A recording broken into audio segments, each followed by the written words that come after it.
اکبر جو ہے کہ کوئی بھی نئی چیز کو نہیں ناپسند کرتے تھے، اور وہ ایک طرح سے طنزیہ شاعری یا ظریفانہ شاعری کیا کرتے تھے اکبر الہآبادی۔ اس کے بعد ہے، اب دیکھ لیتے ہیں ان کی حیات و شخصیت کے بارے میں۔ اکبر الہآبادی کی حیات و شخصیت: خان بہادر تفضل حسین نام تھا ان کا، اور اکبر تخلص کرتے تھے۔ اکبر کے آبا و اجداد ایران سے واپس آئے۔ اکبر کے دادا افضل محمد بہت مذہبی آدمی تھے۔ آصف الدولہ کے عہد حکومت میں ایک جید مذہبی عالم سمجھے جاتے تھے۔ ان کے 3 بیٹے تھے، سید وارث علی اور سید حاصل علی، اور ایک بیٹے کا بچپن میں ہی انتقال ہو گیا تھا۔ اکبر سید حاصل علی کے گھر میں ہی پیدا ہوئے۔ آپ کے والد عربی اور فارسی۔ اکبر سید حاصل علی کے گھر میں 9 نومبر 1846 عیسوی کو الہ آباد میں پیدا ہوئے۔ آپ کے والد عربی اور فارسی میں کافی قابلیت رکھتے تھے، لیکن بہت جلدی اکبر کے والد کا انتقال ہو گیا۔ اکبر کے چاچا وارث علی نے اپنے بھتیجے کی تعلیم کی ذمہ داری لے لی۔ بچپن میں اکبر کو باقاعدہ تعلیم حاصل کرنے کا موقع نہ ملا۔ اس کے بعد 8-9 برس کی عمر میں اکبر نے فارسی کی تمام درسی کتابیں پڑھ لی۔ 15 برس کی عمر میں ملازمت کی تلاش شروع کر دی۔ کم سنی میں ہی گاؤں کی ایک لڑکی سے اکبر کی شادی ہو گئی، لیکن اس لڑکی سے کبھی اکبر خوش نہ رہے۔ کم عمری، بے روزگاری اور شادی کا بوجھ، یہ سب ان کے لیے کافی مشکلوں کا باعث بنا۔ کافی مشکلوں کے بعد نوکری ملی۔ اس زمانے میں اکبر کی پہلی بیوی نے اکبر کی دوسری شادی فاطمہ سے کروا دی۔ دوسری بیوی فاطمہ اکبر کے گھر میں کیا آئی، وقت ہی بدل گیا۔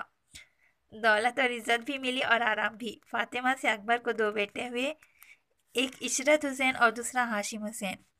اکبر الہآبادی کی زندگی بڑی مشکلوں میں گزری، لیکن بعد میں ریلوے ملازمت میں کچھ دنوں بعد اس کو چھوڑ کر انگریزی تعلیم حاصل کی، پھر LLB کیا، پھر وکالت کرنے لگے۔ 1873 عیسوی میں ہائی کورٹ میں وکالت کی جج بھی بنے اور جج کے عہدے سے ریٹائر ہوئے۔ اس کے بعد علمی مشاغل میں مشغول رہے۔ 1907 عیسوی میں گورنمنٹ نے خان بہادر کا خطاب عطا کیا۔ الہ آباد یونیورسٹی سے فیلوشپ عطا کی۔ کچھ ہی دن اطمینان سے گزرے تھے کہ بی بی فاطمہ کا انتقال ہو گیا۔ یہ سال آپ کے لیے بہت صدمے کا سال رہا۔ بہت غمگین رہنے لگے، بیوی اور بیٹے کا غم زیادہ دن برداشت نہ کر سکے۔ 1921 میں عیسوی میں الہ آباد میں ہی انتقال کر گئے۔ تو یہ ہے ان کی مختصراً حیات و شخصیت اکبر الہآبادی کی۔ اس کے بعد دیکھتے ہیں اکبر الہآبادی کی شاعرانہ خصوصیات۔ اکبر الہآبادی اس دور کے شعراء میں سے ایک مشہور شاعر ہے، جنہوں نے مغلیہ سلطنت کے زوال کے بعد انگریزوں کے اقتدار حاصل کرنے کے بعد جو نتائج خراب اثرات سماجی، سیاسی، معاشی، مذہبی اور فطری رد عمل سے متاثر ہو کر سامنے آئے۔ اکبر الہآبادی ان شعراؤں میں سے ایک ہے جو اردو شاعری میں غزل ثانی کرتے ہوئے داخل ہوئے اور وقت و حالت کے تقاضوں اور ضروریات کے پیش نظر غزل کے ساتھ دوسرے اصناف کو بھی اپنا لیا اور اس صنف میں بھی اپنے بہترین جوہر دکھائے۔ اکبر کی شاعری کا پہلا دور 16 سال کی عمر سے شروع ہو کر 30 سال کی عمر تک ختم ہوتا ہے۔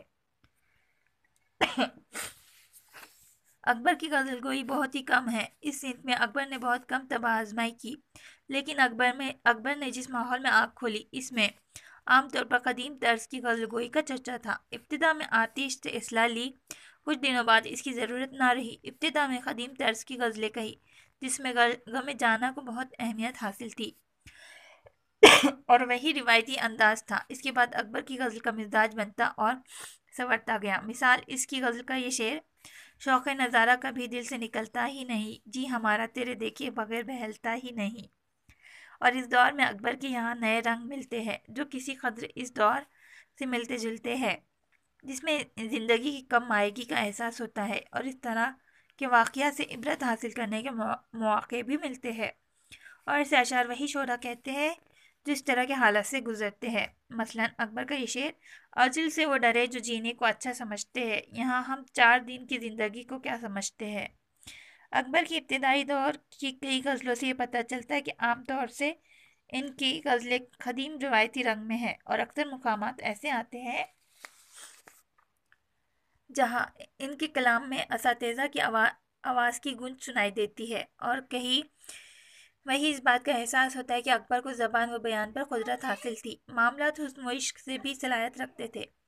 اسی دور میں اکبر کے یہاں کچھ ایسی غزلیں ملتی ہیں جو غزل کا لطف بیان کرتی ہے. مثلاً اکبر کا یہ شعر: کہیں دل ہو کہیں ہائے سائے تاب دل ہو، کہیں انداز سبیل ہو کہیں ناز باطل ہو. اکبر الہآبادی کی نظم نگاری اور اس میں طنزیہ انداز کی شاعری کا دار و مدار ان کی شہرت طنزیہ اور مزاحیہ شاعری ہے. اکبر کی شاعری کو اچھی طرح سمجھنے کے لیے ان کی شاعری کا پس منظر کو جاننا ضروری ہے. شاعری اور وہ تاریخی تجربات کا ذکر بھی ضروری ہے جو مسلمانوں کو اس ملک میں حاصل ہوئے. اکبر الہآبادی ان کی نسل کو ورثے میں ملے. اس زمانے میں سر سید چاہتے تھے کہ مسلمان انگریزی سیکھے، لیکن اکبر الہآبادی کا نظریہ بہت مختلف تھا. اکبر الہآبادی ہمیشہ سر سید کا مذاق اڑایا کرتے تھے. اسی ماحول میں اکبر کی طنزیہ شاعری کا آغاز ہوا. اس لیے ان کی شاعری میں انگریزی حکومت اور اس میں لائی ہوئی تبدیلی کا ذکر طنزیہ انداز میں بار بار آتا ہے. مثلاً اکبر کا ایک خطاب: جس روشنی میں لوٹ ہی کی آگ کو سلجھے تہذیب کی، اس میں اس کو تجلی نہ کہوں گا. لاکھوں کو مٹا کر جو ہزاروں کو ابھارے، اس کو تو میں دنیا کی ترقی نہ کہوں گا. اکبر الہآبادی ماننے کو ہرگز تیار نہیں تھے کہ وہ علم کی روشنی جو دوسروں کو استعمال سکھاتی ہو، وہ اس عمل کو انسان کی ترقی کا نام کہنے کے لیے آمادہ نہ تھے، کیونکہ جو لوگ کچھ فائدے کی خاطر ہزاروں کو تباہ کرے. اکبر اس موضوع پر اپنی نظموں میں مزاحیہ انداز میں اظہار خیال کیا ہے، کیونکہ اکبر سمجھتے تھے کہ انگریزوں نے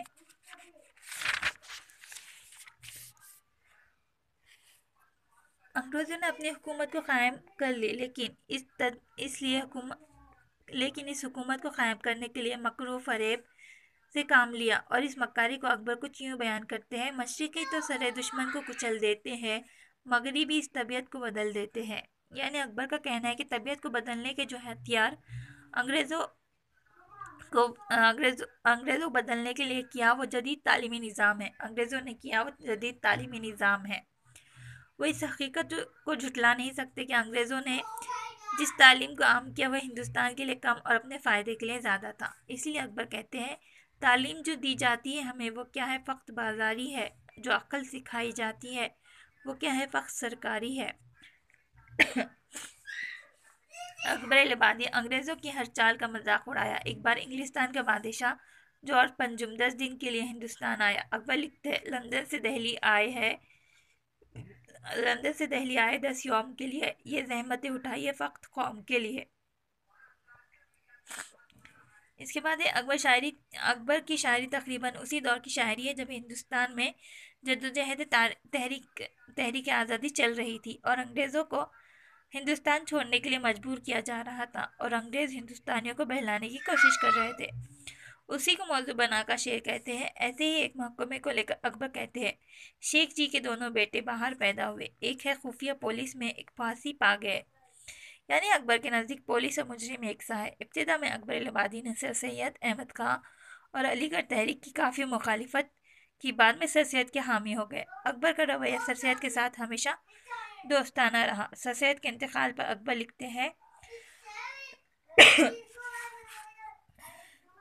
ہماری باتیں ہی باتیں ہیں، سید کام کرتا ہے. نہ بھولو فرق کہنے میں اور کرنے میں، کہیں جو چاہے کوئی. میں تو یہ کہتا ہوں اکبر خدا بخشے بہت سی خوبیاں تھی مرنے والے میں.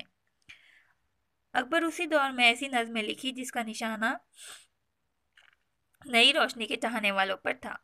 اکبر ترقی کے خلاف نہیں تھے. انہیں احساس تھا کہ زمانہ بدل رہا ہے، مسلمانوں کو بھی بدلنا چاہیے، لیکن اس کے ساتھ ساتھ اسلامی احکامات کی پابندی ضروری تھی. اکبر کے ظریفانہ کلام کی خصوصیت یہ ہے کہ انگریزی الفاظ کا استعمال جس طرح صرف تفریح ہی نہیں بلکہ وہ یہ سوچ کر اشعار کہتے تھے کہ اس میں درد بھی ہو اور عبرت بھی حاصل ہو. مثلاً اکبر کا شعر: مذہب نے پکارا اے اکبر، اللہ نہیں تو کچھ بھی نہیں. یاروں نے کہا یہ قول غلط، تنخواہ نہیں تو کچھ بھی نہیں. شاید قوم کو کوئی طبقہ ایسا نہیں جو اکبر کا طنز کا نشانہ نہ بنا ہو. سرکاری افسر، صوفی، ملا، جدید تعلیمی یافتہ لوگ، بے پردہ خواتین، غرض کوئی بھی ان سے نہ بچ سکا. اس وقت انگریزوں کے زمانے میں بہترین زندگی کا مطلب اعلیٰ ملازمت، نیک نامی اور آرام کی زندگی سمجھی جاتی تھی. اس بارے میں اکبر لکھتے ہیں: ہم کیا کہیں احباب، ہمارے کیا کار نمایاں کر گئے. BA ہو، نوکر ہو، پینشن ملی، مر گئے. اکبر نے اس چین میں غلامی کی بے مقصد زندگی اور کارناموں سے خالی زندگی کو بہترین نقشہ کھینچا۔ اکبر کی گفتگو بڑی دلچسپ ہوا کرتی تھی، لفظوں کے ایک معنی بیان کر کے ہم نشینوں کو سنایا کرتے تھے۔ ایک دفعہ ان کا کوئی عزیز بائسیکل سے گر پڑا، چوٹ آئی۔ اکبر کہنے لگے، مغرب کی ایجادوں میں کوئی نہ کوئی برائی موجود ہے۔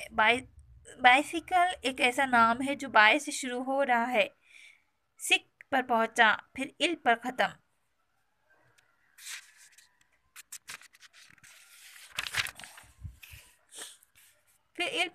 ہوتا ہے، شروع سے آخر تک بیماری ہی بیماری۔ مختصر یہ کہ اکبر کا کلام ایک خاص مفہوم میں اردو کی تبلیغ ترین کلام ہے۔ اکبر کے یہاں طرز و مزاح کا رنگ گہرائی تک ہے، اور اس میں سب سے زیادہ نمایاں قومی دردمندی کا رنگ ہے۔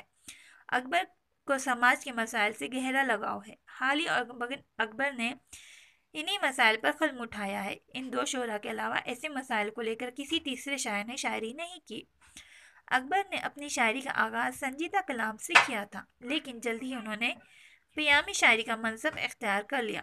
انہوں نے محسوس کر لیا تھا کہ سنجیدہ شاعری کے ذریعے یہ کام انجام دینا آسان نہیں۔ سنجیدگی کے ساتھ جو بات کہی جائے وہ سادہ اثر نہیں کرتی، جبکہ طنز کی کاٹ اور ظرافت کی مات بے پناہ ہوتی ہے۔ مختصر یہ کہ اکبر کی شاعری نئی روشنی کے سیلاب کو روک نہ سکی، لیکن اردو ادب کے سرمایے میں اعلیٰ درجہ کی ظریفانہ اور طنزیہ شاعری کا اضافہ ہو گیا۔ تو یہ تھوڑی معلومات آج ہم نے حاصل کی ہے اکبر الہ آبادی کے بارے میں۔ تو ویڈیو تھوڑا بھی پسند آیا ہے تو لائک کریں، شیئر کریں، سبسکرائب کریں۔ ملتے ہیں نیکسٹ ویڈیو میں، تب تک کے لیے اپنا خیال رکھیے۔ اللہ حافظ۔